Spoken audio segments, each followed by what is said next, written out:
গণ সকল ভক্তচরণে দিন অতি দিনের সশ্রদ্ধ দণ্ডবত প্রণতি। শালক্য শাষ্টি সামীপ্য সারপ্যৈকতম পুত দিয় মানাং না গৃহ্ণন্তি বিনা মত সেবনং বিনা। জীবের বিশুদ্ধ স্বরূপ ও বিশুদ্ধ স্বভাব কি? আজকের আলোচনার বিষয়বস্তু এটি। সাক্ষাৎকারের আমাদের আলোচ্য সূচি এটি যে জীবের বিশুদ্ধ স্বরূপ বিশুদ্ধ স্বভাব কোনটি।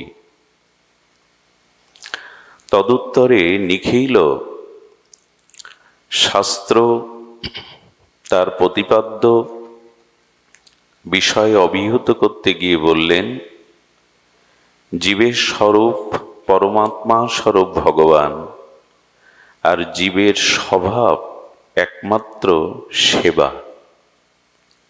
জীবের স্বভাব সেবা। দেখুন, জীবের স্বরূপ ভগবান, জীবের বিশুদ্ধ স্বরূপ হল পরমাত্মা রূপী শ্রী ভগবান, আর জীবের বিশুদ্ধ স্বভাব হল সেবা। আমাদের জীবন, খুব ধ্যান দিয়ে শুনুন, আমাদের জীবন সরল, সুন্দর, সহজতর তখনই হয় যখন উপায় আমরা একমাত্র সেবাকেই গ্রহণ করি। মানুষের জীবনে সেবা ভিন্ন সরলতা আসে না। সেবা ভিন্ন মানুষের জীবন সহজ হয় না, আর সেবা ভিন্ন মানুষের জীবন সুন্দরও হতে পারে না। এই জন্য জীবের স্বভাবই হলো সেবা। ছিল ঠাকুর মশাই প্রতি পদে পদে সেই অভিব্যক্তি ব্যক্ত করেছেন ভজন অনুভূতির দ্বারা। শ্রীকৃষ্ণ চৈতন্য প্রভু দাসের অনুদাস, সেবা অভিলাষ মাগে নরোত্তম দাস। সেবা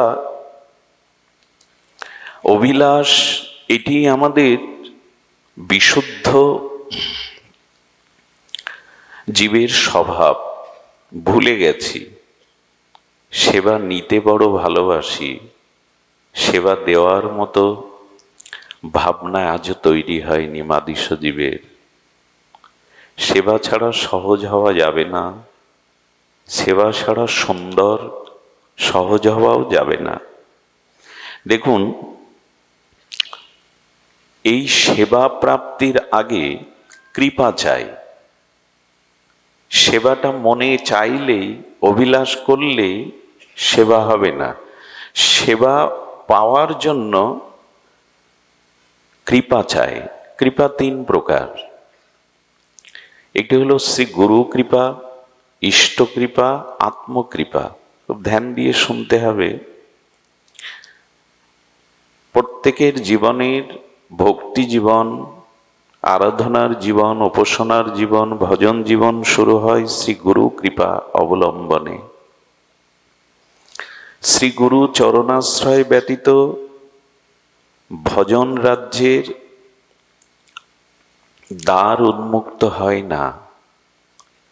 শ্রী গুরুই হলেন, ওই জন্য আমার অজ্ঞানতা, অন্ধত্ব শ্রী গুরুদেবই ঘুচিয়ে দেন।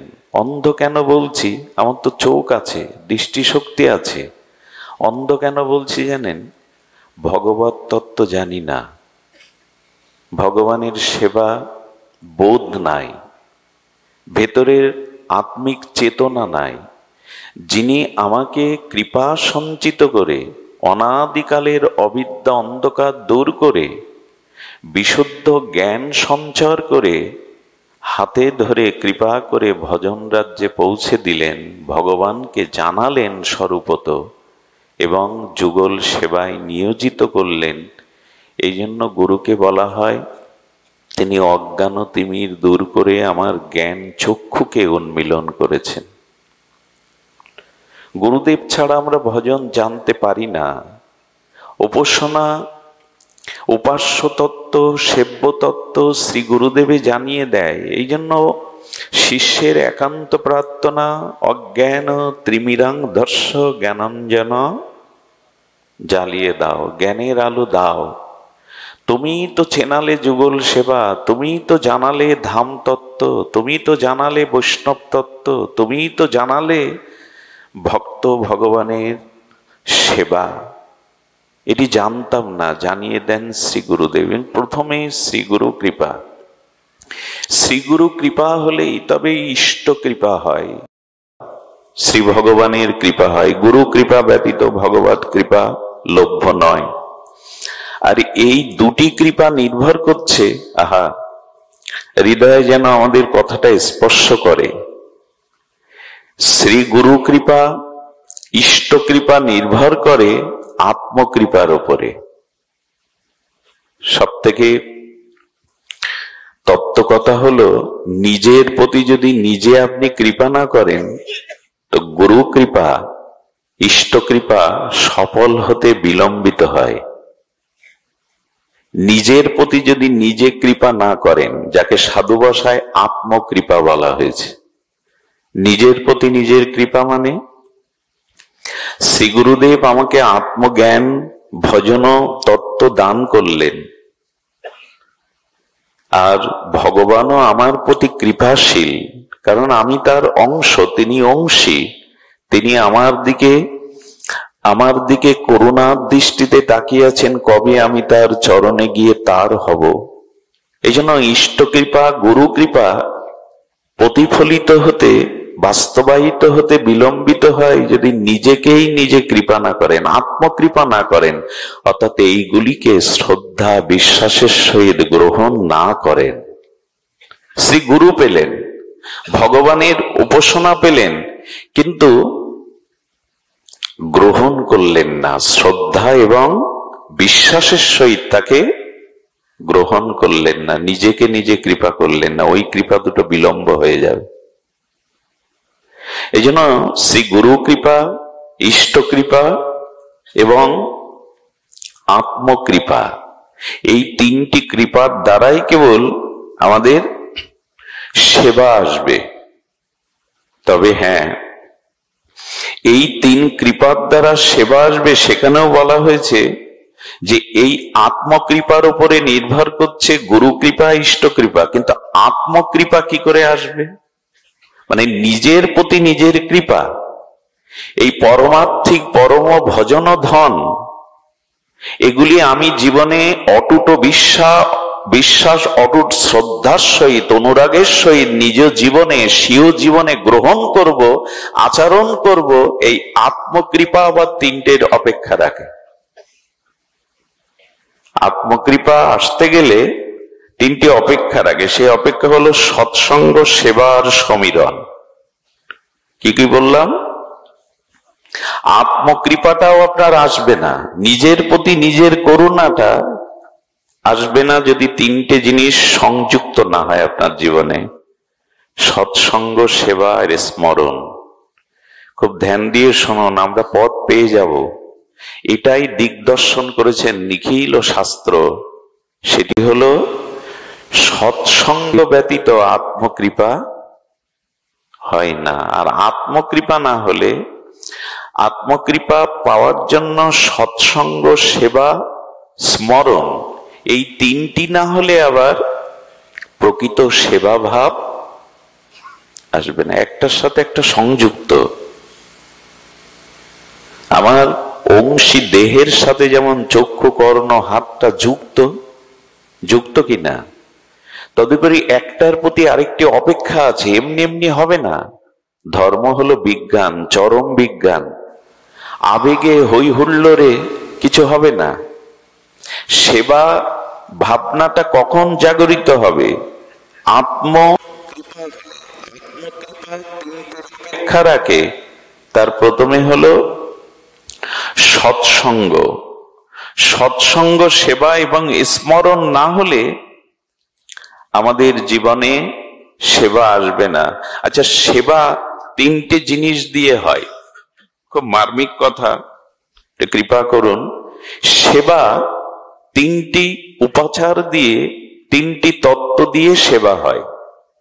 কয়টি বললাম? সেবা এই তিনটি দিয়েই হয়, চারটে নয়। সেটি হলো মনোজা, মন দিয়ে, তনুজা, তনু মানে দেহ দিয়ে, আর বিত্তজা, বিত্তজা মানে ধন দিয়ে। কয়টা বলা হলো? মন দিয়ে, ধন মানে ঐশ্বর্য, আর তন মানে দেহ। এই তিনটে দিয়েই সেবা হয়। তার মধ্যে সব থেকে সহজ সেবা হলো ধন বা ঐশ্বর্য দিয়ে। আমাদের কাছে ওটাই তো এখন কঠিন। ধন দিয়ে মানে টাকা পয়সা সম্পদ দিয়ে সেবাটা সব থেকে সহজ, কেউ দিতেই পারে, কিন্তু ওটাই এখন আমাদের কাছে বড় কঠিন। টাকা জমিয়ে রাখবো, পাহাড় করে তুলবো, সেবায় লাগাবো না, আর শেষে শ্মশানে মাটির কলসিটা ভেঙে দিয়ে বলবে, না, তোমার দিকে তাকাবার আর অবসর নেই। টিভি ফ্রিজও দেবে না, সাজানো ঘরে সমস্ত মনের মতো করে সাজিয়েছিলেন পছন্দের দ্রব্যগুলো, টিভি ফ্রিজ কত কি দেবে, মাটির কলসিটাও ভেঙে দিয়ে আসবে। এই জন্য বলছেন সম্পদ সেবাতে লাগান, গুরু বৈষ্ণবের মহৎ কাজে, সমাজের কল্যাণে কাজে লাগান, সেবায় লাগান। সম্পদ যদি সেবায় না লাগান, ওই সম্পদ অভিশাপের কারণ হয়ে যাবে। হচ্ছেও তাই। তো যাই হোক, সেবা অর্থ দিয়ে সব থেকে সহজ সেবা হয়, কিন্তু দেহ দিয়ে সেবাটা তার থেকে অনেক কঠিন, ওটা সহজ না। দেহ দিয়ে সেবা এটি খুব সহজে হয় না। অভিমান থাকলে দেহ দিয়ে গুরু বৈষ্ণবের মানুষের সেবা করা, যদি খুব অভিমান থাকে, অহং থাকে না, দেহ দিয়ে সেবা করা যায় না। যেন অনেকেই গুরু বৈষ্ণবের সেবা কাজের লোক দিয়ে, চাকর বাকর দিয়ে করে, ভগবত সেবা, বৈষ্ণব সেবা। দেহ দিয়ে সেবা সবাই করতে পারে না। এই জন্য ধনের থেকে শ্রেষ্ঠ হলো তন, দেহ দিয়ে, আর এটা প্রকৃত সেবা। যখন ধনটা একটার অপরের সাথে সংযুক্ত আছে, কাংটা টানলে যেমন মাথা চলে আসে যুক্ততা, তেমন ধন যদি কেউ ভগবত ভক্ত সেবায়, সমাজের কল্যাণে, মানুষের কল্যাণে, সৎ কাজে ব্যয় করে, তখন তার মধ্যে দেহ দিয়েও সেবার অনুরাগ জন্মায়, প্রেরণা জন্মায়। দেখবেন যার ধন সম্পদ ভগবত সেবায় লাগেনি, মঙ্গলময় সেবায় লাগেনি, তার দেহ কখনো সৎ কাজে লাগবে না, ভগবত সেবায় লাগবে না, মহৎ কাজে লাগবে না। তার অভিমান কাজ করে, আর অভিমান থাকলে দেহ দিয়ে কাউকে সেবা করা যায় না। গায়ে যদি স্মল পক্স হয় না, মলমূত্র ত্যাগ করি না, সবাই বমি করলে, বমন করলে, পুজ রক্ত হলে সবাই ঘৃণা করে, মা ঘৃণা করে না সন্তানের জন্য। এমনকি সারাদিন পর মুখে দুটো ক্ষুধার অন্ন তুলে দিতে বসেছে, সন্তান যদি কোলের ওপরে আঁচলে মলমূত্র ত্যাগ করে, তবু সে খাওয়াটাকে ঘৃণা মনে করে না। কেন জানেন? হাতে করে দেহ দিয়ে সেবা করে বলেই তার প্রতি ঘৃণা আসে না। এটা মা ছাড়া অন্য কারো চরিত্রে পাবেন না। কারণ গর্ভে ধারণ, পালন, পোষণ করে তো, নিজ হাতে সেবা করে তো, এই জন্য ঘৃণা আসে না। এই জন্য সৎ কাজে ধন বা বিত্ত, ঐশ্বর্য যদি সেবায় না লাগান, তাহলে দেহ দিয়ে সেবা, এই ভাবনা জাগবে না। আমরা কেমন জানেন, মাঝে মাঝে একটা ধূপ কাটি, 10 টাকার বাতাসা প্রসাদ, একটু সুগন্ধি বলি, মন্দিরে যাচ্ছ, এটা নিয়ে যেও। খুব অভাব ভগবানের।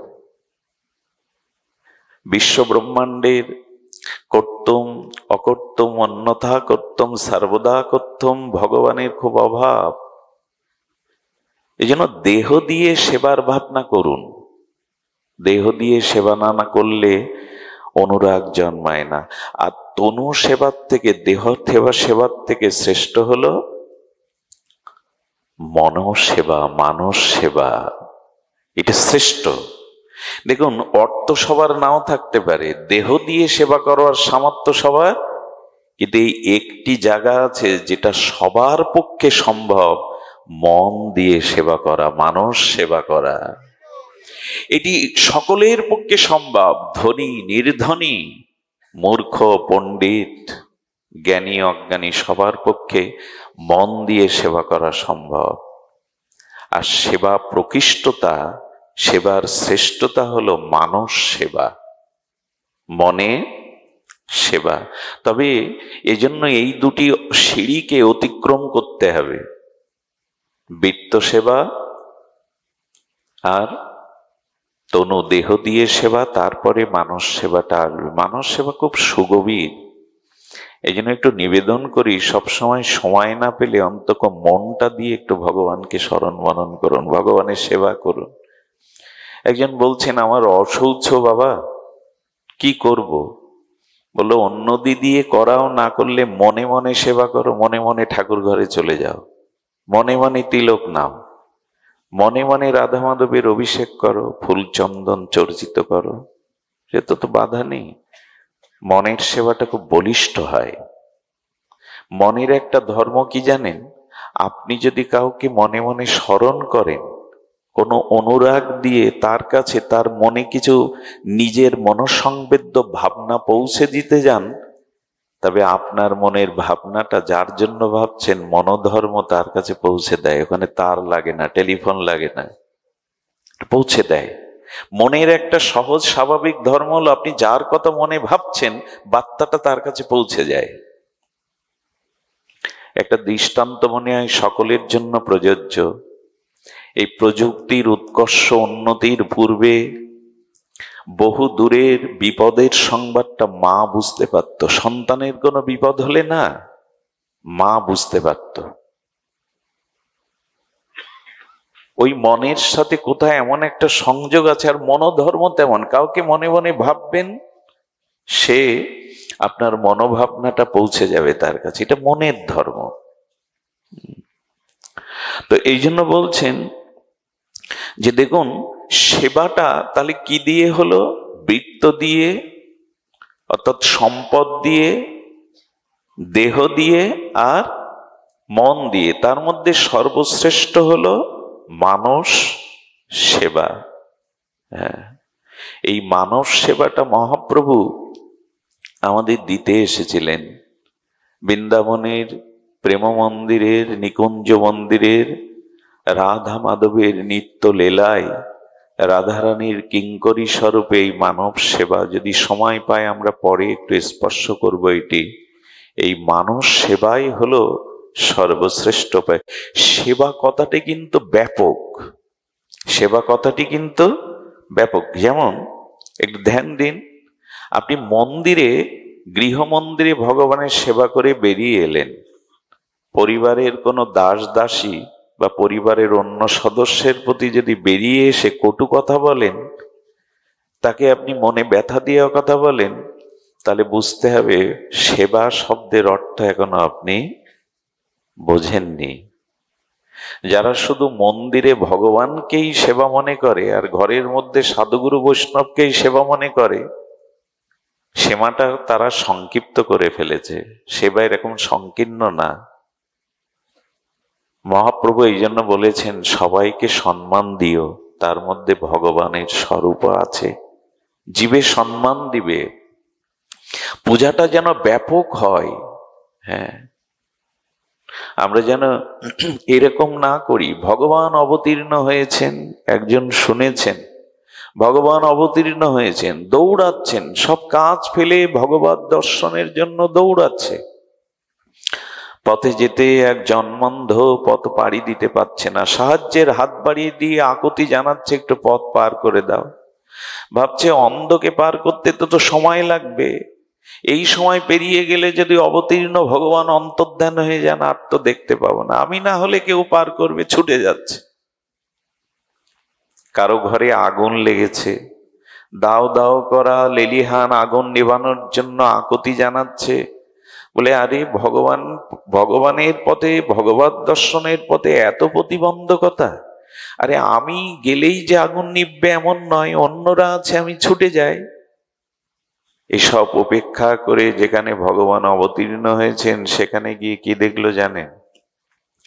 বড় প্রাচীরে হরপে লেখা রয়েছে, প্রাচীরের মাঝখানে, আমি ভগবান প্রাচীরের এপাশে আসছি, আমায় দর্শন করতে গেলে পেছনের কাজগুলো করে এসো। যাও। আমরা এই পেছনের কাজ করি না। শুধু মন্দিরে ভগবানের সেবা সেবা নয়, সেবাটা ব্যাপক করুন। সেবাটা ব্যাপক অর্থে দেখতে হবে। ভগবান সর্বত সর্বং খলিদং ব্রহ্ম, প্রতিটি জীবের প্রতি করুণার ভাব রাখা। আর এটা কিসা থেকে আসে জানেন? দৈন্যতা। সেবার সব থেকে বড় উপহার কি জানেন? সৎ কাজ করলে একটা উপহার আসে, তো প্রশংসা আসে না? তা সেবা করলে সব থেকে বড় সম্পদ মানুষ কি পায় জানেন? দৈন্যতা, দীনতা আসে সেবা করলে। আর এই সেবাকে আমরা আবার ছোট বড় ভাগ করে নিয়েছি। আচ্ছা, মন্দিরে ভগবানের মাথায় মুকুট পরানো, শ্রী ভগবানের গলদেশে মালা পরানো, এটা উত্তম সেবা মনে করি। কিন্তু না, যেদিন মন্দিরে ড্রেন পরিষ্কার করা আর গোবিন্দের গলে মালা দেওয়া দুটোই সেবাকে সমান মনে করবেন, সেই দিন আপনার সেবা ভাবনাটা সার্থক হবে। সেবা ছোট বড় কখনো এরকম ভাববেন না। একবার অঙ্গদ বলেছিল প্রভু রামচন্দ্রকে, যখন রামচন্দ্র লঙ্কা বিজয় করে অযোধ্যার সিংহাসনে বললেন, সবাইকে বিদায় দিচ্ছিলেন, অঙ্গদ দাঁড়িয়ে আছে, প্রভু তোমার চরণ ছেড়ে কোথাও যেতে মন চায় না, তোমার চরণে কৃপা করে রেখে দাও, আমি তোমার নিচু সেবাটাও করব। রাম মনে মনে ভাবলেন, এ সেবা উঁচু নিচু বুঝতে শিখেছে, একে রাখা সেবা কখনো। আচ্ছা, গুরুদেবের মাথাটা আপনি সুগন্ধি তেল দিয়ে মালিশ করে দিচ্ছেন, আর গুরুদেব যদি বলে আমার পাদুকাটা ধুয়ে আন, কি মনে করবেন? ওটা ছোট সেবা? সেবা কখনো ছোট বড় আমরা করে বসি। ভক্তদের জলের গ্লাস আর প্লেট দিতে ভালো লাগে, পরমান্ন দিতেও ভালো লাগে, কিন্তু ভক্ত উচ্ছিষ্ট প্লেটগুলো তুলতে সবার মন চায় না। ওইখানে ওই সেবাটা সকলে করতে পারে না। ওই তো উঁচু নিচু ভাবলেন, প্লেট বা জলের গ্লাস দেওয়াটা উত্তম ভাবলেন, কিন্তু উচ্ছিষ্ট পাতাটা এই ভাগ হয়ে গেল। সেবাতে কখনো উঁচু নিচু প্রভেদ করতে নেই। যে করে আজও সে সেবাটা বোঝে নি, বরঞ্চ যে যত আড়ালে থেকে সেবা করতে পারে না, সে তত সেবার মর্মাত্মটা উপলব্ধি করতে পেরেছে।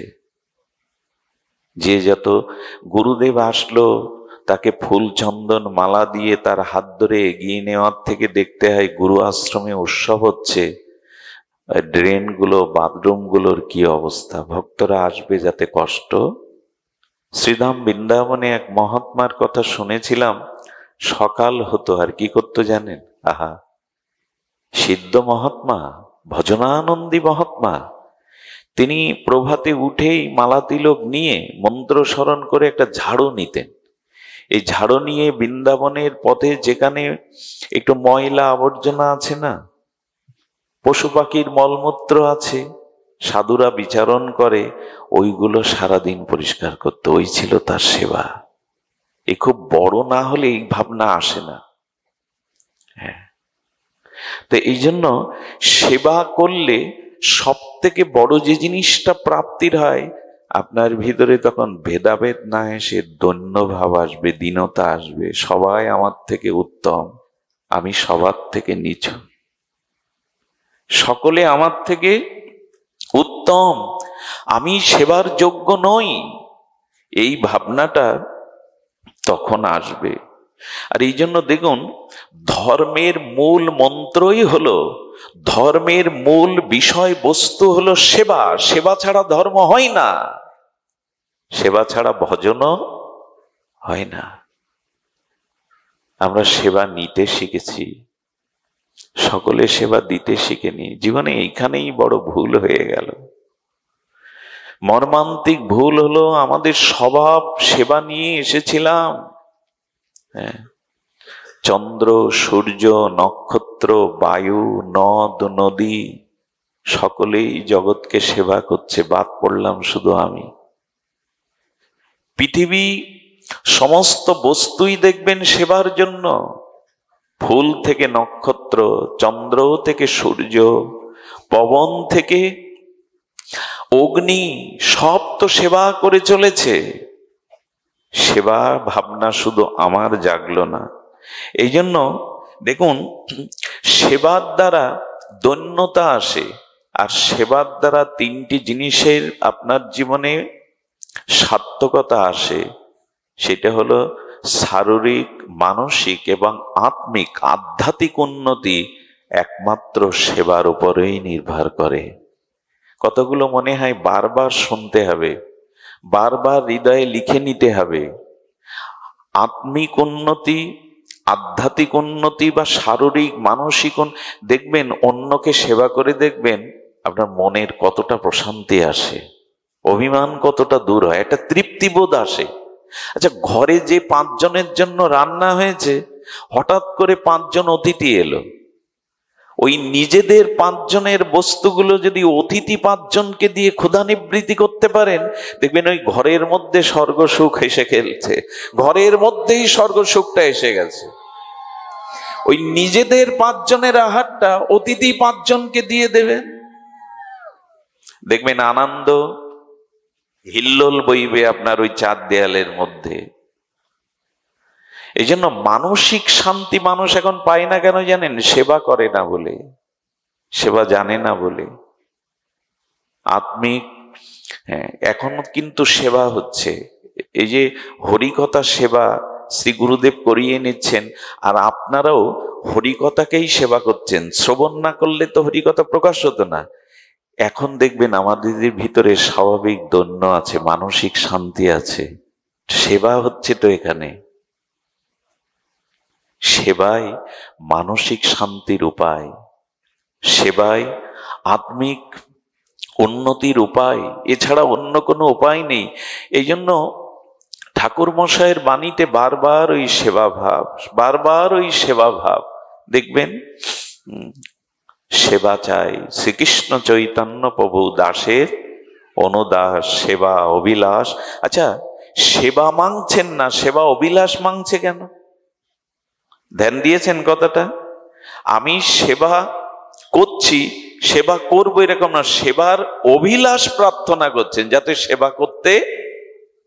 দেখুন, ঠাকুর মশাই নিত্যানন্দ স্বরূপে যিনি এসেছেন, প্রেম ভক্তির মহারাজ যিনি, সেই ঠাকুর নরোত্তম অভিলাষ মানছে যে আমার সেবা অভিলাষটা আগে দাও। সেবা তো পরে, আগে অভিলাষ। সেবা করতে চাই, এই অভিলাষ প্রার্থনা করছেন। আহা, হ্যাঁ, সেবা অভিলাষ।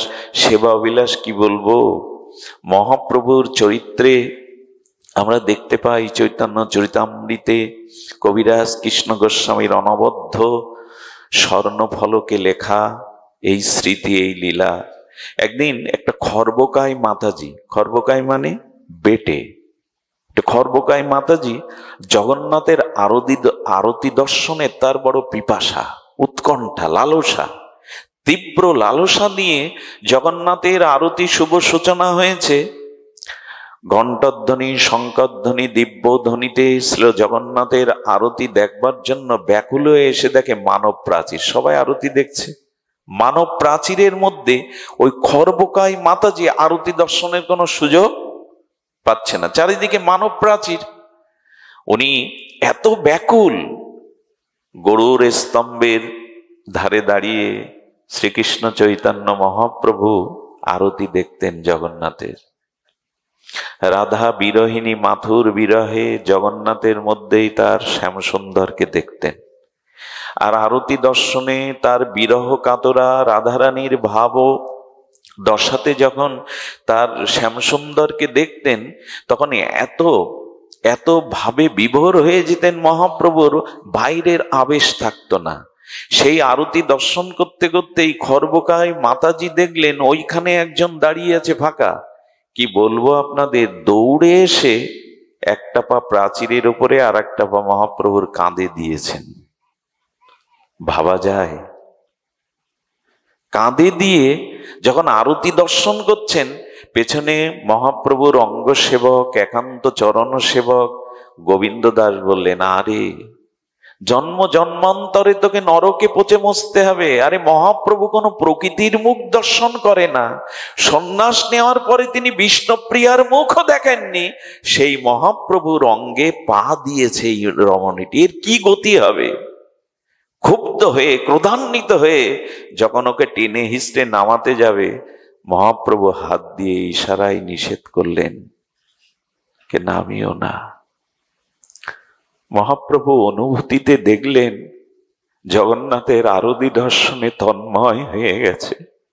আরতি দেখতে দেখতে তার প্রেম ভাব বিকার আসছে, কম্প আসছে। যাতে পড়ে না যায়, মহাপ্রভু তার চরণটা জড়িয়ে ধরলেন যাতে পড়ে না যায়। সেবা কাকে বলে দেখুন? যিনি প্রকৃতিমুখ দর্শন করেন না।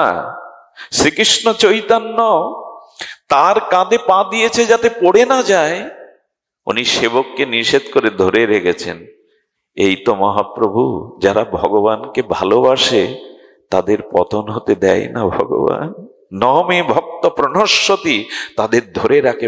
এ পথে একবার এসে দেখুন, পড়ে গেলেও শেষ হয়ে যাবেন না, কারণ ধরার একজন আছেন, ধরে রাখবেন, তিনি পতন হতে দেবেন না। নমে ভক্ত প্রণশ্যতি, আমার ভক্তের আমি বিনাশ হতে দেই না। আরতি সমাপ্ত হলো, বিশ্রাম হলো, মাটির বাহ্যিক জ্ঞান ফিরে এলো। ফিরে এসেই দেখছেন শ্রীকৃষ্ণ চৈতন্য মহাপ্রভু, যার চরণ ধুলি ব্রহ্মাজিও প্রার্থনা করেন, আমি তার অঙ্গে আমার মতো নিকৃষ্ট পাপীও সে, আমি আমার পা মহাপ্রভুর শ্রীঅঙ্গে দিয়েছি। অনুশোচনায় অনুতপ্ত দগ্ধিত ক্রন্দন করছে আর বারবার ক্ষমা চাইছে, প্রভু বড় অপরাধ করে ফেলেছি, আমি অজ্ঞ, আমি অধম, কৃপা করে ক্ষমা করে দাও, নরকেও আমার জায়গা হবে না। মহাপ্রভুনার ভাবদশা দেখে এবার প্রভু ভিখারির ন্যায় দুটো করপল্লবে হাত জোর করে বলছে, দে না মা, তুই আমাকে ভিক্ষে দে। জগন্নাথ দর্শনে তোর যে ব্যাকুলতা, ও ব্যাকুলতা যেন আমার হয় মা, ভিক্ষে দে আমায়। প্রভু সেবা বোঝে। এই গৌর সুন্দরী কি করতেন জানেন? নবদ্বীপ দিলাতে মহাপ্রভু গিয়ে দেখতেন ঘাটে বৈষ্ণবরা কাপড়টা রেখে দিয়েছে, মহাপ্রভু কাপড়টা ধুয়ে দিতেন। ওইটা সুন্দর করে রৌদ্রে শুকিয়ে ভাঁজ করে বৈষ্ণবদের ঘরে দিয়ে আসতেন। বৈষ্ণবদের জুতাগুলো, পাদুকাগুলো ধুয়ে দিতেন। বৈষ্ণব সেবা শিশুকাল থেকে মহাপ্রভু এমনি করে শুরু করেছিলেন। বৈষ্ণবদের কাপড়গুলো শুকিয়ে ভাঁজ করে পরিপাটি করে ঘরে রেখে দিতেন। বৈষ্ণবদের পাদুকাগুলো মুছে দিতেন। কার কি প্রয়োজন গঙ্গার তীরে দাঁড়িয়ে মহাপ্রভু অবলোকন করতেন, কার কোনটা প্রয়োজন এগিয়ে দিতেন। কোন দ্রব্য তার প্রয়োজন, ঘাটে নেমে গেছে, প্রভু গিয়ে দিতেন। সবাই নিষেধ করত, নিমাই তুমি কেন সেবা করো, তুমি সাক্ষাৎ ভগবান, তোমার সেবা। বলে বৈষ্ণব সেবা না করলে যে কৃষ্ণ কৃপা হবে না, ভক্ত সেবা না করলে যে কৃষ্ণ কৃপা হবে না। শিশুকাল থেকেই মহাপ্রভুর এই সেবা ভাবনা ছিল। ভজন জগতে প্রেম ভক্তি লাভের উপায় হলো সেবা। সেবা মহাপ্রভুর এরকম মাঝে মাঝে ভাবদশা হতো। একদিন প্রভাতে সচিমাকে বলছেন, মা গৃহে আজ একটু মধ্যাহ্নে বৈষ্ণব সেবা হলে হতো না মা? নিমাই, হ্যাঁ, রন্ধনশালায় গিয়ে দেখ ঝুড়িতে কিছুই নাই, স্বয়ং ভগবানের ঘরে রান্নাঘরে কিছু নাই। বললেন, মা বৈষ্ণব সেবা কি আমাদের দ্বারা হয়? যার সেবা ভগবানই করিয়ে নেবেন। আমি নিমন্ত্রণ করতে গেলাম, এই ডান পিঠে নিমাইকে, চঞ্চল নিমাইকে মা সচিমা কি করে বাধা দেবে? বৈষ্ণব নিমন্ত্রণ করে এসছে, ঘরে কোনো আয়োজন, সেবার ভাবনা দেখুন। আমরা তো 10 বার ভাবি এবছর ব্যবসা ভালো যায়নি, হালকাতা ভালো যায়নি, এবছর ভালো আয় উন্নতি নেই, তো এবছর থাক অনুষ্ঠান। এরকম ভাবনা থাকে আমাদের, এরকম ভাবনা থাকে আমাদের। কিন্তু মহাপ্রভু বৈষ্ণব নিমন্ত্রণ করে এসছেন নবদ্বীপবাসী বৈষ্ণবদের। হঠাৎ করে কিছুক্ষণ পরে মহাপ্রভুর বাটিটা ছিল সুরধনী গঙ্গার তীরে। আজ হয়তো গঙ্গার প্রবাহ অববাহিকা পরিবর্তনে আমরা বুঝতে পারি না, কিন্তু গঙ্গার তীরে ছিলেন মহাপ্রভুর বাটিটা। এক সৌদাগর সৌদায় যাচ্ছিলেন, বজ্রা ভর্তি উপাচার নিয়ে, মালপত্র নিয়ে ব্যবসায় যাচ্ছেন। মহাপ্রভুর বাটির ঘাটে নৌকাটা রেখে আর 2-4 জন কর্মচারী দিয়ে তৈল, ঘৃত, দুগ্ধ, চাউল, সবজি মাথায় করে এনে প্রত্যেকের কাছে জিজ্ঞাসা করছে, নিমাই পণ্ডিতের গৃহ কই গো? নিমাই পণ্ডিতের বাটি কোথায়? সচিমার কাছে গিয়ে বলছে, এটাই কি নিমাই পণ্ডিতের বাটি? কেন বাবা, কে তুমি? বলে, আমি সওদাগর মা। কতদিন মনে স্বপ্ন ছিল, কতদিন মনে আশা ছিল, আমি যদি নিমাইকে একটু সেবার দ্রব্য দিতে পারতাম। মা, একটু গ্রহণ করে ধন্য করো। সব উপচার হয়ে গেল। নিমাই বলছে, মা, বৈষ্ণবদের আহ্বান করে আনি। দেখুন, ভগবান ভক্ত রূপে এসে জগৎকে সেবা শেখাচ্ছেন। সেবা করার অভিলাষ জাগলেই দ্রব্যের অভাব জগতে কখনো হয়নি, মনেরই অভাব, ভাবনারই অভাব। দ্রব্যের অভাব হয় না। এই জন্য আপনারা দেখবেন দীর্ঘ 300 বছরের ইতিহাসে, কেন তার পূর্বেরও ইতিহাসে, রাধাকুণ্ডে, বৃন্দাবনে কখনো দুর্ভিক্ষ পৌঁছায়নি। শুনলে অবাক হবেন, এখনো সাধু বৈষ্ণবরা সেবা দিয়ে রাস্তায় পশু পাখি জীবজন্তুর জন্য যা ঢেলে দেয়, তাতে 20,000 লোক খেতে পারে। ওখানে কোথা থেকে কে যোগায় রাধারানীর রাজ্যে, আপনি কল্পনাও করতে পারবেন না।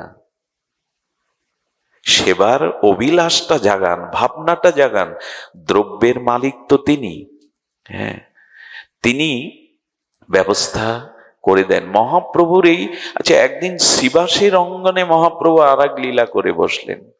শুভ সংকীর্তন আরম্ভের যে স্থলী, শ্রীবাস পণ্ডিতের বাটিতে মহাপ্রভু একদিন শ্রীবাসকে কীর্তন স্তিমিত করে হাত ধরে একটু আড়ালে নিয়ে বলছে, শ্রীবাস পণ্ডিত, আমরা এতজন তোমার গৃহে সেবা নেই, তোমরা 4 ভ্রাতা, তোমার স্ত্রী আছে, তোমার কাজের দাসী আছে, দুঃখী, তো সারা রাত তো খোলকত্তাল সহযোগে সংকীর্তন করো, সারা দিনই তো ভাগবত নিয়ে সংকীর্তন নিয়ে মেতে থাকো, আর আয়ের মানুষ তো সংসারে তুমি একা, তো এতগুলো মুখ চালাও কি করে? আমাদের সংশয় নিরসন করার জন্য মহাপ্রভু শ্রীবাসকে ভূমিকায় রেখে বলছে, তোমার চলে কি করে? এই যে আমরা এত সেবা নিই, ভক্তরা সেবা নেই, চলে কি করে? শ্রীবাস পণ্ডিত তো হেসে বললেন, তুমি আবার এক মুখে 2 কথা কবে থেকে শুরু করলে? ভক্ত ভগবানের যখন কথা হয় না, বড় মধুরও লাগে। তুমি আবার এক মুখে 2 রকম কথা কবে থেকে শুরু করলে? ভগবান তো 2 রকম কথা বলে না। কেন? বললেন, গীতা বাক্যে 9ম অধ্যায় 22 শ্লোকেই তুমি তো সমাধান করে গেছো। শ্রীকৃষ্ণ স্বরূপে গীতা বাক্যে তো তুমি বলেছো, অনন্য চিন্তান্ত মাং যে জেনা পর্যে উপাসাতে তেষাং নিত্যাভিযুক্ত নাম যোগক্ষেমম বহম্মম। যে অনন্যগত চিত্তে আমার শরণাপন্ন হয়, ভজন করে, তার প্রাপ্য বস্তুটা আমি যেমন তাকে দেই, আবার সেটি সুরক্ষণের দায়িত্ব যোগ এবং ক্ষেম, এই 2টো দায়িত্ব আমার। আবার এক মুখে তুমি 2 কথা বলছো কেন?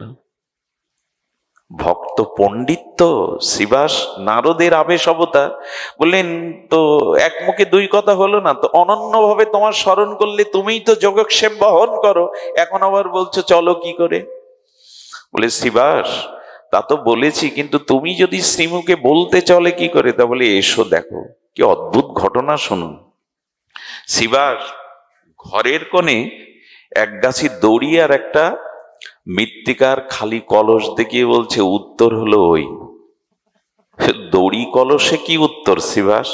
শ্রীবাস আবার তখন 3টে হাতে তালি দিল। বললো কি প্রহলিকা করছো, বলো না খুলে, 3টে হাততালি দিয়ে কি উত্তর?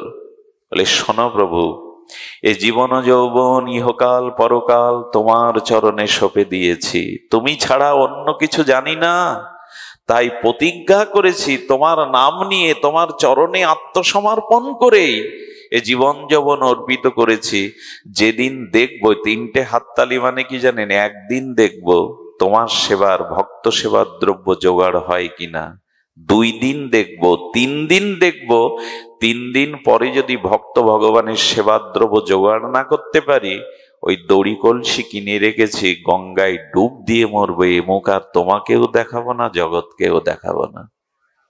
কত বড় বিশ্বাস দেখুন।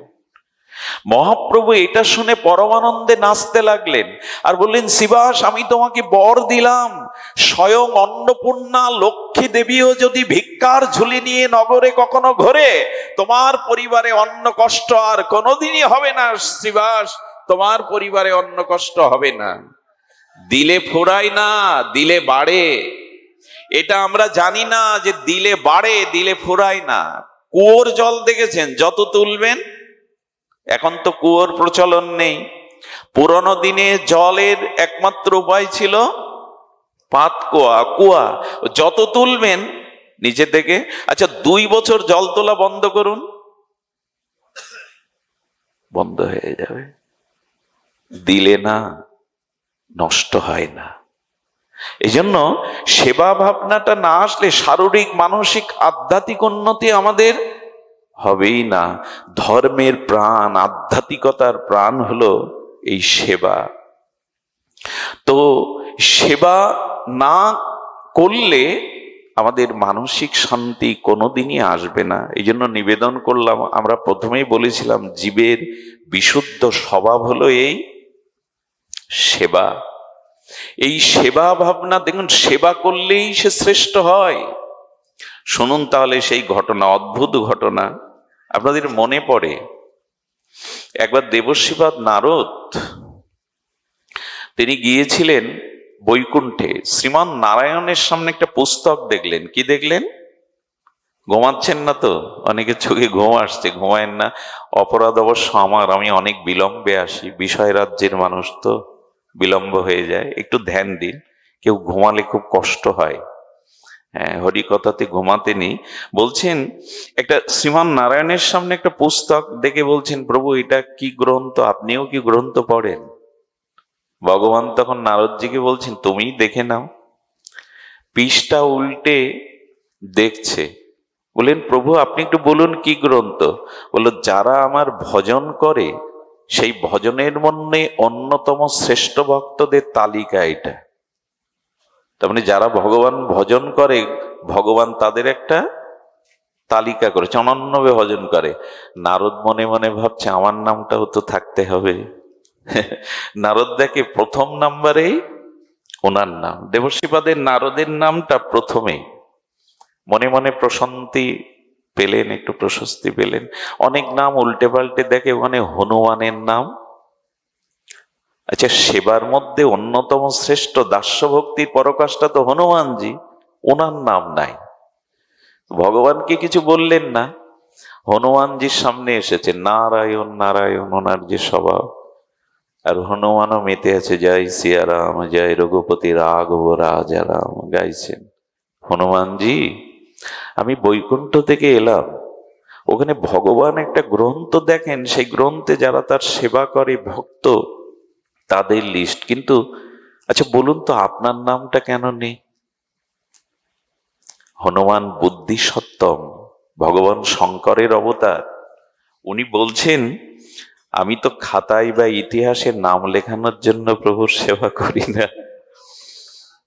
দেখুন এদের দৈন্যতা, দেখুন এর প্রত্যেকটি কথা আমাদের জীবনে আলো ছড়িয়ে দিতে পারে। কোনোদিন নিজের নাম প্রচারের জন্য, অন্যের কাছে যশ বাহবা পাওয়ার জন্য সেবা ভাবনা করবেন না।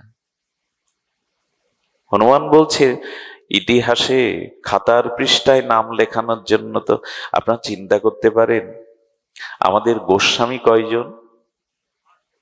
8 জন। ঠিক বলেছেন, কিন্তু আমরা 6 গোস্বামী বলি তো, কারণ আর 2 জন এত বিরক্তি ছিলেন। লোকনাথ গোস্বামী তিনি চৈতন্য চরিতামৃত লেখার সময় বলে দিয়েছিলেন, খবরদার আমার নাম নিশানাও চরিতামৃতের পৃষ্ঠায় যেন না থাকে। ভাবতে পারেন, চৈতন্য চরিতামৃতের পৃষ্ঠায় বলছেন আমার নাম নিশানাও যেন তোমার গ্রন্থে। ষড়গোস্বামীর কোন গ্রন্থেই তাদের আত্মপরিচয় পাবে না, নিজের কথা লেখেনি। তারা রাজাধিরাজ বৃহস্পতি সমজ্ঞানী, নিজের ইতিহাস। এখন তো ছোটখাটো বই বের করলে প্রথম এবং শেষ পৃষ্ঠায় দেখবেন এক গাদা নিজের পরিচয়, ছবি সহ ডাটা সহ দেন, আপত্তি নেই। কিন্তু এরা জগতের কোনো প্রচার চাননি। নিজেরে যেন না করি প্রচার, নিজেরও আপন কাজে তোমার ইচ্ছা পূর্ণ করো হে আমারও জীবন মাঝে। নিজেরে করিতে গৌরব দান, নিজেকে কেবলই করি অপমান। বিশ্ব কবিতার অনুভবে বলেছেন, নিজেকে প্রচার যেন এই রাজ্যে কেউ না করি। খবরদার, সেবা ভাবনা যেন নিজের নাম। হনুমানজি হাসছেন, খাতায় নাম লেখানোর জন্য তো সেবা করি না। দেবর্ষিবাদ নারদ আর একদিন গেছেন, আর একদিন যাওয়ার পরে দেখছেন ওখানে আর একটা নতুন গ্রন্থ। প্রভুকে বললেন, প্রভু এই গ্রন্থটা কি? তো বললেন, তুমি পৃষ্ঠাটা উল্টে দেখো। পৃষ্ঠাটা উল্টে দেখলেন আগাগোড়ায় একটাই নাম, হনুমানজির নাম। বলে, প্রভু এটা গ্রন্থ? বলে, দেখো যারা আমার ভজন করে আগের গ্রন্থটা তাদের লিস্ট, আর আমি যাদের ভজন করি তাদের নাম এই গ্রন্থে লেখা। আমি যাদের ভজন করি, আমি যাদের উপাসনা করি। হনুমান প্রভুর দাস না, সেবা করতে করতে এমন হয়ে গেছে যে প্রভুর হৃদয় জুড়ে শুধু হনুমান। এই জগতে কোনো মহাজনের সেবক যদি খুব বিশ্বাসী হয়, আস্থাভাজন হয়, তাহলে মহাজন তার ধন বাড়ি গাড়ি করে দেয়। কিন্তু কোন মহাজন কি চায় ও আমাকে ছাপিয়ে যাক? চাই কি? আপনার আনুগত্যে যদি কেউ কাজবাজ করে, আপনি চান তার উন্নতি হোক, সহৃদয় ব্যক্তি আপনি, কিন্তু আপনাকে ছাড়িয়ে যাক এটা কেউ চায় না। কিন্তু ভগবান বললেন, মেয়ে ভক্ত কা দাস হো ভক্ত মেরা মুকুটমণি। যে আমার সেবা করে আমি তাকে আমার মাথার মুকুটমণি করে আমি তার দাস হয়ে যায়। ভগবান বললেন যে আমার সেবা করে ভজন করে আমি তার দাস হয়ে যায়। ভক্ত মেরা মুকুটমণি মেয়ে ভক্ত কা দাস হো। কত উদারতা ভগবানের।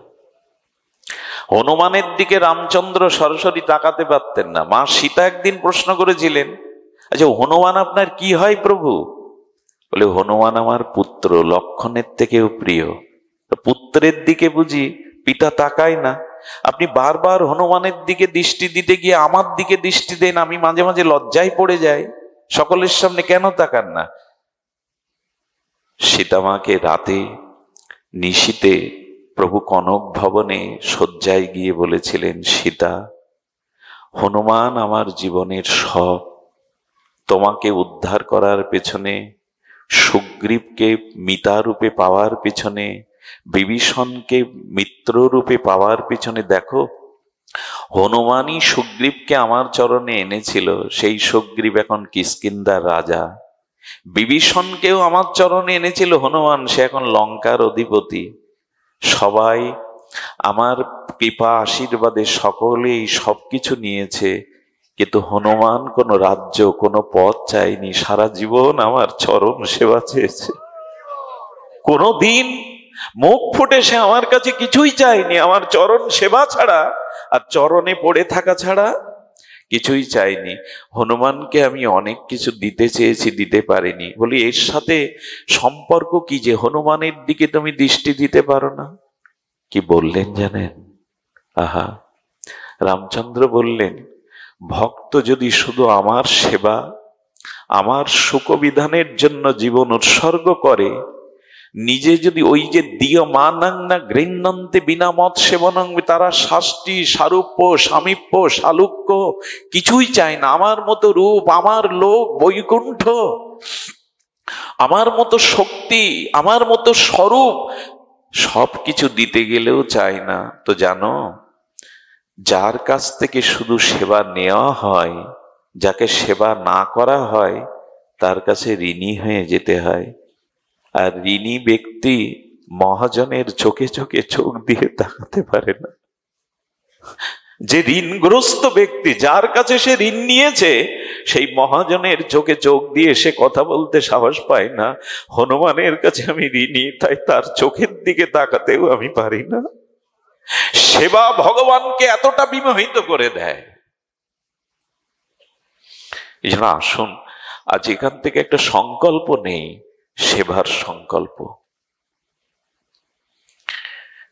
সেবা আমাদের হরিবংশ মহাপ্রভু কি করতেন জানেন? শ্রীধাম বৃন্দাবনে এই হরিবংশ উনি কি করতেন? নিজে ভগবানের সেবার রন্ধনের কাঠগুলো বয়ে আনতেন। ওনাকে জগৎগুরু বলা হয়। মহাপ্রভু পদই দেওয়া হয়েছিল বল্লভাচার্য ভগবানকে। ইনি বৃন্দাবনে রাধা মাধবের সেবার জন্য কাঠটা নিজে জোগাড় করে আনতেন খালি পায়ে। নাহালজি বলে ওনার একটা শিষ্য ছিল, রাজার কর্মচারী, কোন মন্ত্রী।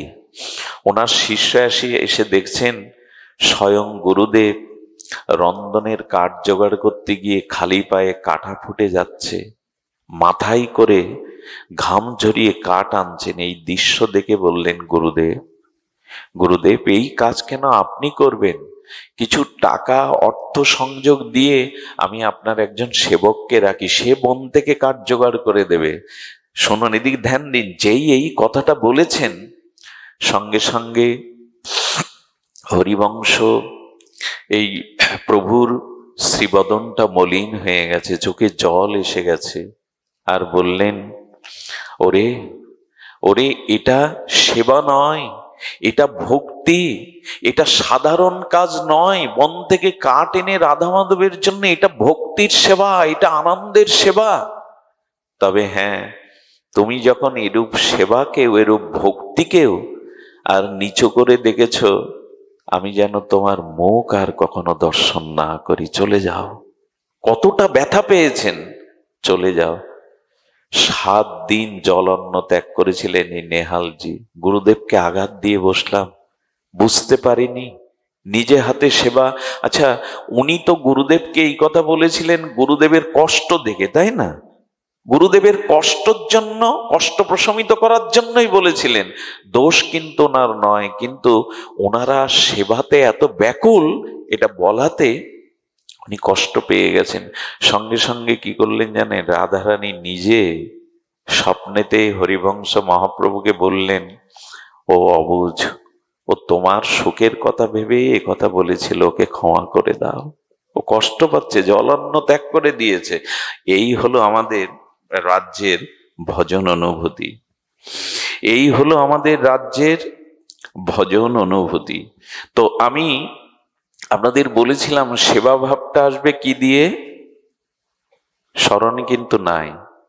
সেবা ভাবনাটা জাগবে সৎসঙ্গ থেকে। আজ পর্যন্ত যে সাধু সঙ্গ করেনি, সৎসঙ্গ করেনি, তার সেবা ভাবনা জাগবেই না। এই জন্য তো এত কষ্ট করে আপনারা আসেন এত দূর দূরান্ত থেকে, কারণ সৎসঙ্গই হলো আমাদের সেবা ভাবনা জাগিয়ে দেয়, নিজের দৈন্যতা জাগিয়ে দেয়। সৎসঙ্গ ছাড়া কারো বিবেক বিচার আজ পর্যন্ত জাগেনি। বিশ্ববিদ্যালয়ে পড়লেই, বড় বড় ডিগ্রি নিলেই যে আপনার বিবেক জাগবে, তুলসীদাস গোস্বামী বলেছেন, বিনা সৎসঙ্গ বিনা কারো বিবেক জাগতে আজ পর্যন্ত কারো বিবেক জাগেনি সৎসঙ্গ ছাড়া। বিনু সৎসঙ্গ বিবেক না হই, গোস্বামীপাদ বলছেন, বিনা সৎসঙ্গে আজ পর্যন্ত কারো বিবেক হয়নি। বিবেক বিশ্ববিদ্যালয়ে পাওয়া যাবে না, বিবেক পাওয়া যাবে সৎসঙ্গে, ভগবৎ সঙ্গে। এই জন্য বিবেক জেগে ওঠে। দেখুন তার দৃশ্যটা দেখছি আমি, এই রাস্তায় দাঁড়িয়ে, কত কষ্ট করে শীতের মাঝে দাঁড়িয়ে আছে, একটু লক্ষ্য করুন না। বিবেক না জাগলে নীরবে মানুষ কষ্ট করে এরকম দাঁড়িয়ে থাকে। ওনাদের পায়ের নখের যোগ্য আমি নই, ওনারা দাঁড়িয়ে শুনছেন ভাগবত। কেন জানেন?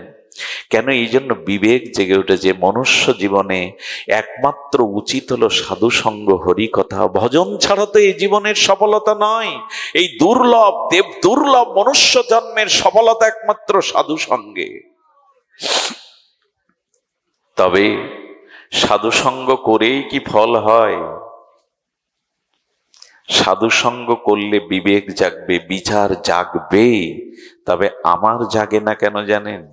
সাধু সঙ্গটা বিশ্বাস এবং শ্রদ্ধার সহিত করতে হবে। কথাগুলো একটু ধ্যান দিন, এগুলো শাস্ত্রের খুব নিগূঢ় কথা। বিশ্বাস না আসলে কখনো এটি হবে না। দেখুন এখানে শাস্ত্র বলেছে বিশ্বাস হলো ভূমি। বিশ্বাস হলো ভূমি মানে কি বাবা? জমি। বিশ্বাস হলো ভূমি, আর সেই ভূমিতে যে ভক্তির বীজ, ভক্তি হলো বীজ, আর সেই বীজ অঙ্কুরিত হতে গেলে, প্রেমরূপ ফসল পেতে গেলে জল হলো বিশ্বাস।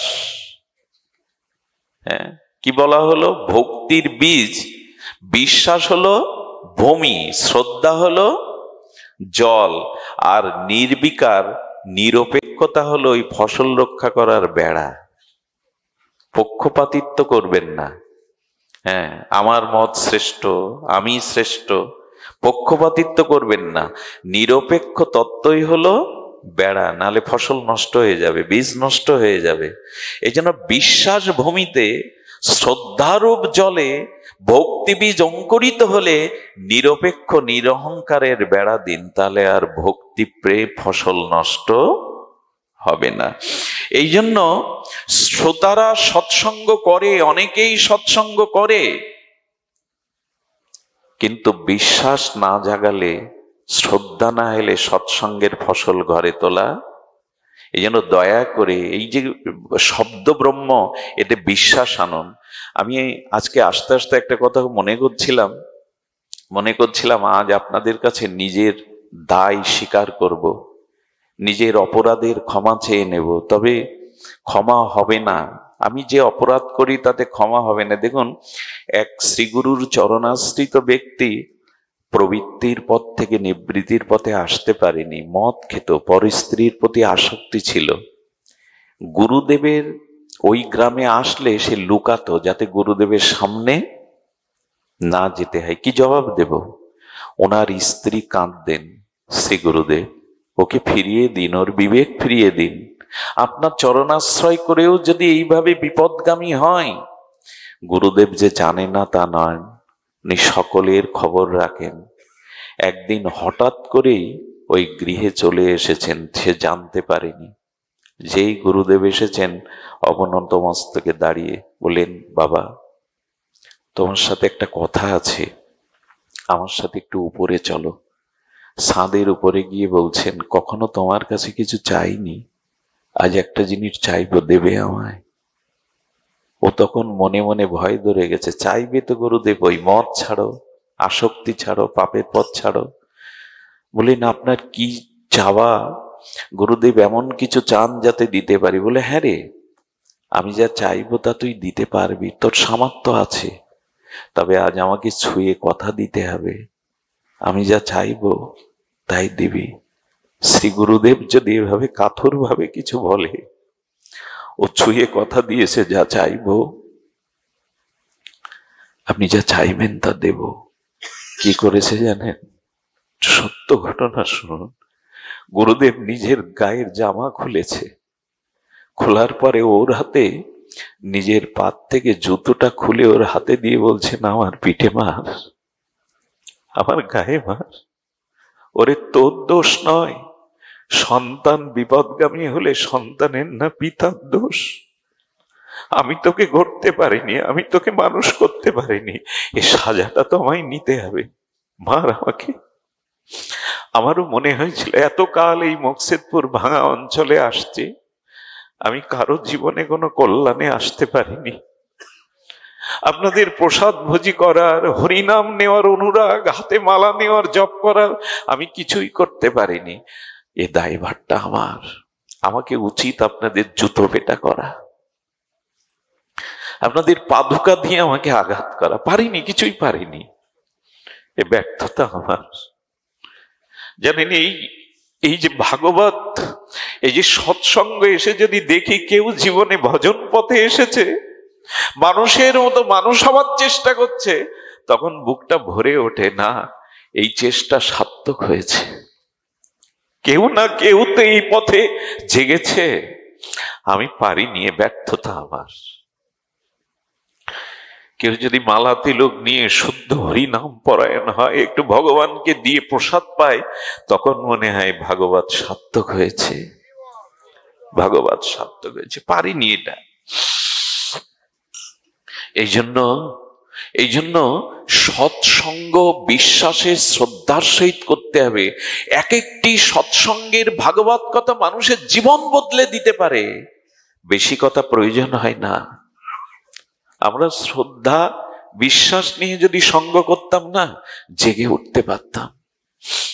অনেকেই যখন ধর্মীয় পোশাক পরে না আসে, তখন নিজেকে অপরাধী মনে হয়।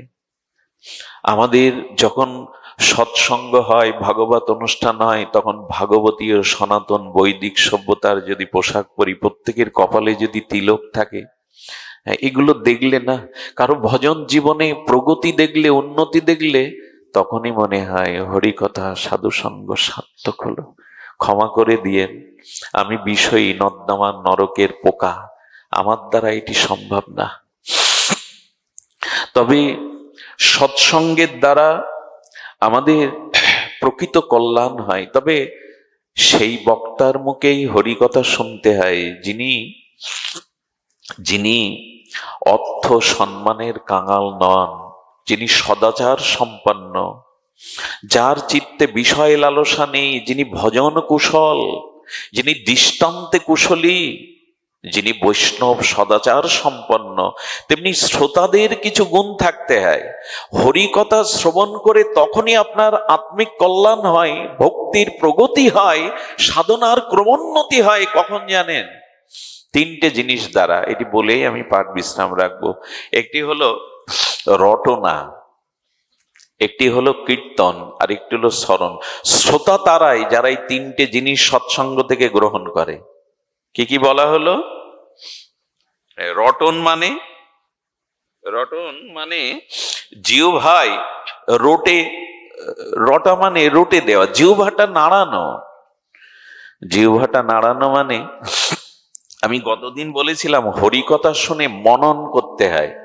দেখুন, অম্লযোগে ঘোলটা আছে, পাত্রে আছে, কিন্তু মন্থন না করলে উৎকৃষ্ট আস্বাদ মাখন উঠবে? মন্থন ছাড়া ঘোল থেকে মাখন তুলতে পারে কেউ আজ পর্যন্ত? হ্যাঁ, হরিকথা শুনে গিয়ে পরবর্তীতে যদি ওটা মনন করেন, চিন্তন করেন, এই কথাটার মহিমা কি, আমি যা শ্রবণ করলাম এটা মন্থন করতে হয়। হরিকথা শ্রবণ করে যারা মন্থন না করে, অনুধ্যান চিন্তন না করে, সৎসঙ্গে হরিকথা তাদের পথ এগিয়ে যাওয়ার পথে খুব বেশি প্রশস্ত হয় না। এই জন্য রটন, অন্তত জিহ্বাতে অন্য কথা না বলে, গাল গল্প, পরনিন্দা, সাধু নিন্দা, এগুলো সম্প্রদায় নিন্দা না করে না, অন্তত মুখটা রটান। যা আসে মুখে হরিকথা অন্তত বলুন। যা শুনে গেলেন, তোতা পাখি যেমন রটে, খুকু ওঠো খুকু ওঠো, সেকালে তোতা পাখি বলতে থাকে, জিহ্বায়রাম বলতে থাকুন। যেটা শুনলেন অন্যকে বলুন। দিবস যামিনী আবোল তাবোল কত পাছাল পাড়িতে পারো। কত কথাই বলি, দিন রাত কথার ফুলঝুরি ফোটায়, কিন্তু রাধা মাধবের কথা একবারও বলি না, মহাপ্রভুর কথা, রাধারানীর কথা বলি না। এই জন্য জীবটা অন্তত নাড়ান, হরি কথা এক দুইবার অন্তত মুখ দিয়ে আসুক। রটন। এই জন্য হরিকথা শুনে মনন করতে হবে, চিন্তন করতে হবে। সৎসঙ্গে লাভ হয় তখনই, সৎসঙ্গ সার্থক হয়, সাফল্যমণ্ডিত হয় তখনই যখন হরি কথা শুনে আপনি মনন করবেন, আর এই তিনটে ক্রিয়ার দ্বারা সৎসঙ্গ সফল হয়। হরি কথা সফল হয় যখন জিহ্বায় রটন করবেন, ওই হরি কথা ইচ্ছা না হলেও বলবেন, ইচ্ছা না হলেও বলবেন। আর যার মুখে হরি কথা নাই তাকে দূর থেকে সম্মান করে পাশে দিয়ে যাবেন, তার কাছে বসার দরকার নেই, ও আপনাকে টেনে নেবে। যার মুখে হরি কথা নাই তার কাছে যাওয়ার প্রয়োজন নাই। যে পরনিন্দা, পর সমালোচনা এগুলিই বলতে ভালোবাসে, এই এমন প্রার্থনা করেছিলেন আমাদের বেত্রাসুর ভগবানের কাছে অন্তিম প্রার্থনায় বলেছিলেন, প্রভু জন্ম যেখানেই দাও, যে অবস্থায় যে কুলেই জন্মাই, তোমার চরণে একটাই নিবেদন, যেন বিষয়ীর সঙ্গ আমার না হয়। প্রভু বিষয়ীর সঙ্গ যেন আমার না হয়। এই জন্য শ্রদ্ধা বিশ্বাসের সহিত সাধু সঙ্গে মনন করে রটন করুন। এরপরে কীর্তন, এই হরিনাম কীর্তন গুনগুন করে গাইতে পারেন। উপাংশ জপটা প্রথমে হয় না, বাচিক জপটা হতে হতে, জিহ্বা নাড়াতে নাড়াতে, ওষ্ঠ নাড়াতে নাড়াতে ধীরে ধীরে ধীরে ধীরে ধীরে ধীরে যখন উপাংশ জপ আসে না, আলা জিহ্বাটা শুধু নড়তে থাকে, এই উপাংশ জপটা আরো গাঢ় হলে তখন জপটা কি হয় জানেন, অজপা জপ হয়ে যায়। হরিনাম জপ করতে করতে করতে করতে গাঢ় হলে আপনি ঘুমিয়ে আছেন অথচ আপনার নাম চলছে, আপনি নাম করছেন না, আপনার নাম প্রবাহ চলছে, একে বলে অজপা। এমনকি সিদ্ধ মহাত্মারা দেখিয়ে গেছেন, সিদ্ধ গৌর কিশোর দাস বাবাজি যেখানে ইট কাঠের মধ্যে নাম করতেন, উনি চলে যাওয়ার পর ইট কাঠ থেকেই নাম ভেসে আসছে। নাম চিন্ময়। একটা লোহাকে চম্বুকে বারবার স্পর্শ করান, কিছুক্ষণের জন্য লোহার মধ্যেও চম্বুকের ধর্ম এসে যাবে। নাম নিতে নিতে জড়বস্তু চিন্ময় হয়ে যায়, জড়বস্তুর ভিতরে নাম চিন্ময়তা প্রাপ্ত হয়, এটা দেখা গেছে, আজও হয়। এই জন্য জপ নামটা কীর্তন করতে থাকুন, গুনগুন করে ঠাকুর ঘরে হোক যেখানে হোক, কিছু যদি গাইতেই হয়, কানু ছাড়া গীত নাই, ভগবানের নামটাই। কিন্তু দুঃখ কি জানেন, আমারই সনাতন ধর্মের যুবক যুবতীরা দেখেছি তারা গানের কনসার্টে নাচানাচি করে, কিন্তু মহাপ্রভু যে এত সুন্দর নৃত্য দিয়ে গেলেন, মহাপ্রভু যে এত সুন্দর করে হরিনামে আনন্দ দিয়ে গেলেন, আজ সারা ইস্কনদের দেখবেন ওই জার্মানিতে, আমেরিকায়, ওরা ফুটপাতেই যেভাবে নৃত্য করে হরিনামে। নৃত্য প্রতিযোগিতা হলে মনে হয় আমাদের ভারতীয় সনাতন রাস নৃত্য পৃথিবীর সর্বশ্রেষ্ঠ অন্যতম। রাস নৃত্যের ওপরে কোনো নৃত্যই নাই। ভগবানের সংকীর্তনে যারা নৃত্য করে ধরিত্রী পবিত্র হয়। এই জন্য ভগবানের, মহাপ্রভু ছাড়া এই বিধান আর কোনো ভগবান দিয়ে যায়নি। নেচে গেয়ে ভগবানে ভক্তি হয়, প্রেম হয়, এটা অন্য কোনো ভগবৎ স্বরূপে দিয়ে যায়নি, এটা মহাপ্রভুর অবদান। মহাপ্রভুর অবদান। এই জন্য হলো জপ বাড়ান, হরিনামের জপ করতে করতে উপাংশ জপ হতে হতে মানস জপ হয়ে যাবে। ওই মানস জপে যদি মৃত্যুর সময় বাকশক্তি রুদ্ধ হয়, স্মৃতিশক্তি লোপ পায়, তখন ওই অজপা নামই আপনার ভিতরে আপনাকে নাম করিয়ে নেবে, আপনার নাম করা লাগবে না, অজপা নামই করিয়ে নেবে। এই জন্য সর্বদা ভগবানের নামের মধ্যেই থাকুন। এই জগতে নাম ছাড়া, সেবা ছাড়া কোনো অমৃত নাই, সুধা নাই।